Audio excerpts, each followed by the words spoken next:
పొద్దుడు కాంతి తిండి లేకుండా చస్తాం మేము. రాజ్యాంగ సవరణను దేశమంతా స్వాగతిస్తుందని కేంద్ర మంత్రి కిషన్ రెడ్డి అన్నారు. ఈ బిల్లుపై విపక్షాలు ఎందుకు భయపడుతున్నాయో అర్థం కావడం లేదని ఆయన ఆరోపించారు. కాంగ్రెస్ కూటమి వ్యవహరిస్తున్న తీరు దురదృష్టకరమన్నారు. కాంగ్రెస్ ఇతర పార్టీల కోసం ఈ చట్టం తీసుకురాలేదని, అన్ని పార్టీలకు వర్తించే విధంగా చట్టం తీసుకువచ్చామని తెలిపారు.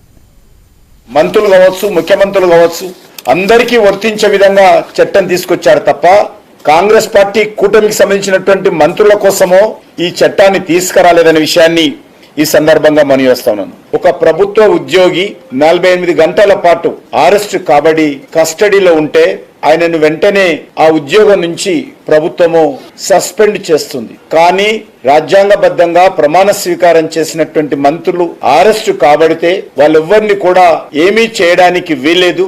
చట్టంలో ఏ రకమైనటువంటి చర్యలు ఢిల్లీ మాజీ సీఎం కేజ్రీవాల్ జైలు నుంచే పరిపాలన చేసి వ్యవస్థను భ్రష్టు పట్టించారని కిషన్ రెడ్డి ఆరోపించారు. కేజ్రీవాల్ జైల్లో ఉన్నప్పుడు మీటింగ్లు పెట్టేవారని అన్నారు. ఏ ఆధారాలు లేకుండా ఆయన జైల్లో పెట్టలేదని, అన్ని సాక్ష్యాలు ఉన్నాయని తెలిపారు. కొందరు జైలుకు వెళ్లిన అధికారం కోరుకుంటున్నారని మండిపడ్డారు కిషన్ రెడ్డి. వ్యక్తుల కోసం వ్యవస్థను దిగజార్చుతామంటే ఎలా అని కిషన్ రెడ్డి ప్రశ్నించారు.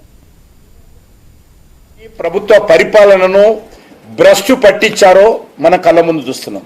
ఆయన జైల్లో ఉన్నారంటే ఆధారాలు లేకుండా, ఏ రకమైనటువంటి డాక్యుమెంట్స్ లేకుండా ఏ న్యాయస్థానం కూడా ఆయనను జైల్లో పెట్టదు. ఏదో ప్రభుత్వం పెట్టదు జైల్లో, న్యాయస్థానం ముందు ఆయన ప్రవేశపెట్టినప్పుడు ఆధారాలతో కూడినటువంటి అనేక డాక్యుమెంట్స్ పొరపాటు జరిగిందని